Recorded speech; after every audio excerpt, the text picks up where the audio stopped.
Un hombre de 34 años fingió durante meses estar buscando a su esposa desaparecida. Sin embargo, todo era un engaño, ya que él mismo la había asesinado.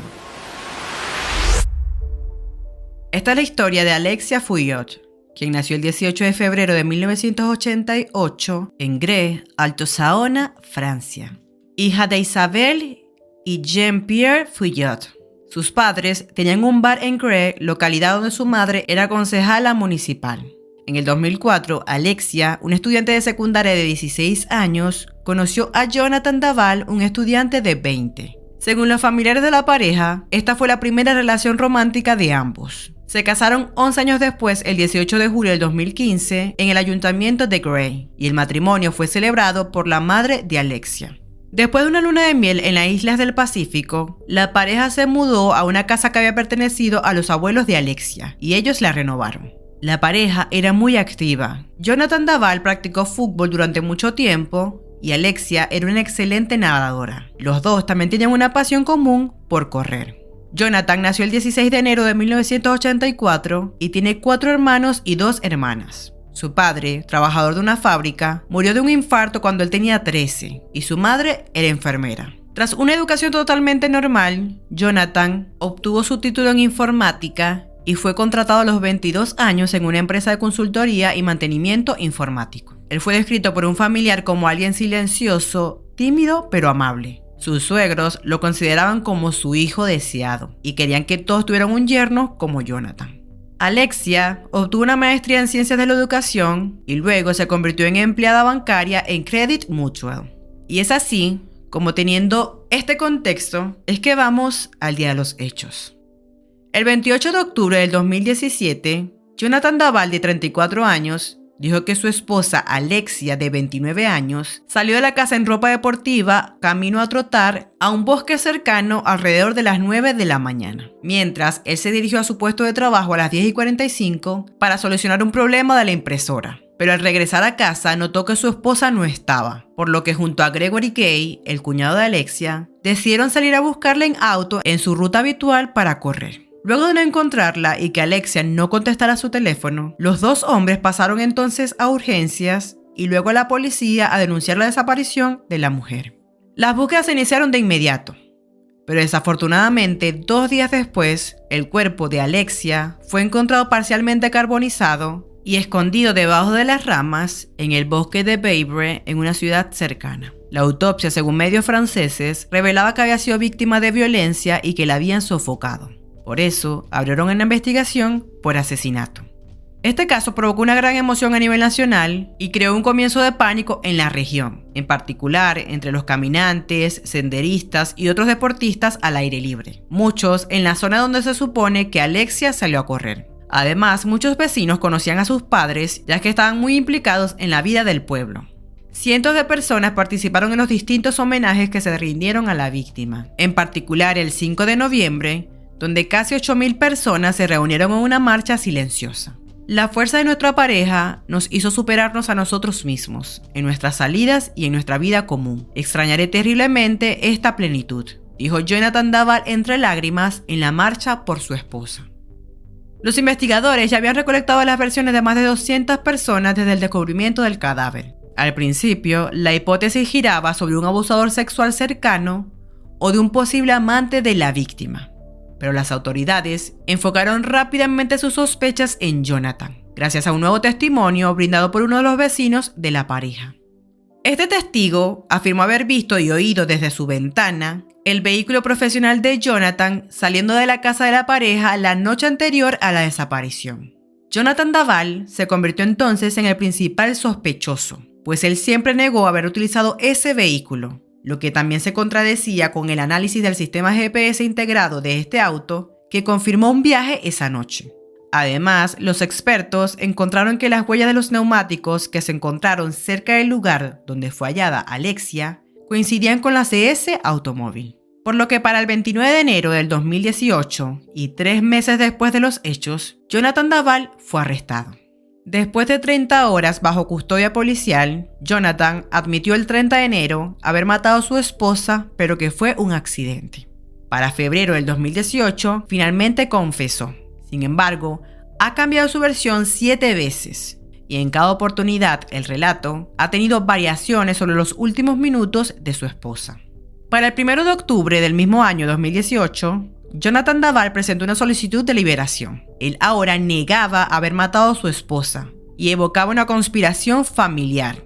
Pero para el 15 de octubre, su solicitud de liberación fue rechazada, principalmente por su seguridad. 4 días después de esta negativa, el último informe pericial científico refutó su defensa, al confirmar que solo se encontró su ADN en el cuerpo de la víctima. Para el 22 de octubre se reveló que se descubrió una lata de aerosol sin tapa en la casa de la pareja, mientras que una tapa se encontró cerca del cuerpo parcialmente carbonizado de Alexia. El 27 de noviembre del 2018, la prensa reveló que se encontró un fragmento de ADN en el maletero del auto del sospechoso. Este era un cabello de Martine Henry, la madre de Jonathan. Al día siguiente, Martine Henry negó formalmente haber subido a ese auto, sobre todo en el maletero. Para ella, si efectivamente era uno de sus cabellos, ella podría haber perdido este cabello al abrazar a su hijo o al besarlo. Además, negó cualquier complicidad y reafirmó que en ningún caso estaba involucrada en el asunto. Al día siguiente, elementos relacionados con los resultados de la autopsia llegaron inesperadamente a la prensa. Estos revelaban que Alexia había estado consumiendo drogas y sustancias, de las cuales algunas estaban prohibidas, durante varios meses, y que los patólogos forenses descubrieron rastros en su cuerpo. El abogado de Jonathan reaccionó condenando la actitud de las partes civiles, que según él, querían concluir que su cliente estaba intentando envenenar a su esposa. Para el 11 de diciembre, la prensa indicó que la familia de Alexia había solicitado información adicional sobre una posible intoxicación, incluido un análisis de los extractos bancarios para averiguar quién compró las drogas.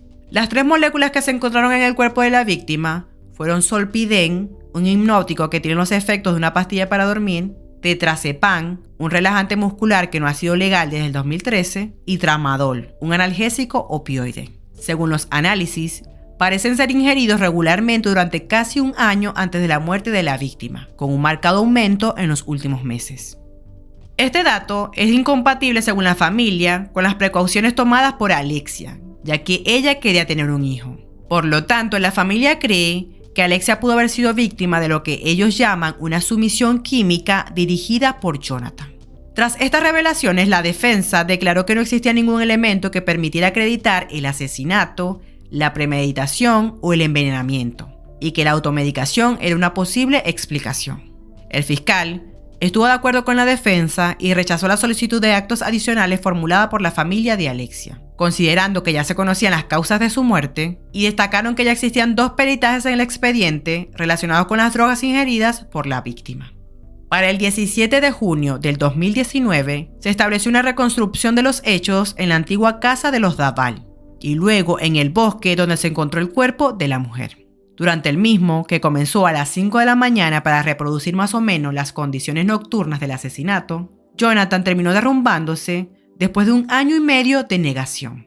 Frente a sus contradicciones, admitió haber quemado parcialmente el cuerpo de su esposa, luego de haber propinado 5 a 10 golpes fatales de extrema violencia en el rostro y haberle estrangulado durante 4 minutos la madrugada del 28 de octubre del 2017.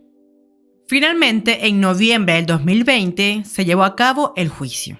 La fiscalía presentó lo que serían los testimonios claves y la evidencia que confirmaba que Jonathan asesinó a su esposa Alexia, estrangulándola en medio de una pelea y posteriormente quemándola en el bosque. Según él, ayudó en la búsqueda de su cuerpo porque carecía de la valentía para confesar su responsabilidad, y mucho menos para decírselo a la familia de ella. Por su parte, Jonathan aseguró en el juicio que la mató porque no soportaba su carácter. La tensión en la pareja, describió él, era constante y solía terminar en violencia. El análisis del teléfono de Alexia permitió descubrir intercambios de mensajes bastante violentos con su marido. Y es que al parecer, durante varios años, la pareja había intentado sin éxito tener un hijo. Al respecto, los mensajes de texto demuestran continuas presiones y humillaciones por parte de Alexia sobre su esposo, ya que ella consideraba que Jonathan era responsable de la infertilidad de la pareja y lo culpaba violentamente de sus fracasos. La defensa dijo: la realidad del caso es que Jonathan estaba sufriendo violencia. La violencia física y moral contra los hombres es un tema tabú. Siempre tenemos la impresión de que esto no es posible y que es un dispositivo de defensa. Según la versión del marido, cuando regresó de una cena familiar con los padres de Alexia, estalló una discusión y tomó un giro violento. Entonces, Jonathan habría intentado dominar a Alexia y habría perdido el control. El hecho de que la pareja no pudiera procrear había creado una fuente de conflictos que se habría intensificado. Jonathan ya no pudo soportar la personalidad de su esposa, tanto que terminó enloqueciendo, por lo que la golpeó y estranguló para silenciarla. Finalmente, el 21 de noviembre del 2020, Jonathan Daval fue encontrado culpable y fue sentenciado a 25 años de prisión, sin prórroga del periodo de seguridad que, según el Código Penal, significa que toda pena de al menos 10 años de prisión va acompañada de media cadena perpetua. Por lo tanto, desde el principio, es seguro que Jonathan cumplirá sin ninguna reducción de la pena 12,5 años o casi 10 años desde su condena, después de reducir los 3 años que ya ha cumplido en prisión preventiva. Él fue encarcelado en el Centro de Detención Preventiva de Dijon, donde había sido puesto en régimen de aislamiento a su llegada, dado su notoriedad. Aunque aislado de los demás reclusos, también tuvo que adoptar un nombre falso en prisión. Jonathan se había convertido en Kevin, pero un error garrafal de uno de sus abogados finalmente puso fin al plan. En mayo del 2021 fue trasladado y se encuentra una vez más con los presos, participando en caminatas y actividades. La madre de Jonathan lanzó un libro titulado Yo, mamá de Jonathan, donde menciona que lo visita regularmente y que él se lleva muy bien con Guy Georges, un asesino en serie francés. Vamos allí cada 15 días. Es una rutina en nuestras vidas. Necesito verlo y él necesita vernos. Guy Georges también viene a saludarnos cuando visitamos a Jonathan. Por lo que he visto, no puedo culparlo porque a mí no me hizo nada. Siempre ha sido educado. En el 2021, Isabelle y Jean-Pierre Fulliot también publicaron un libro llamado Alexia, nuestra hija. En este comparten su verdad y cómo experimentaron el caso.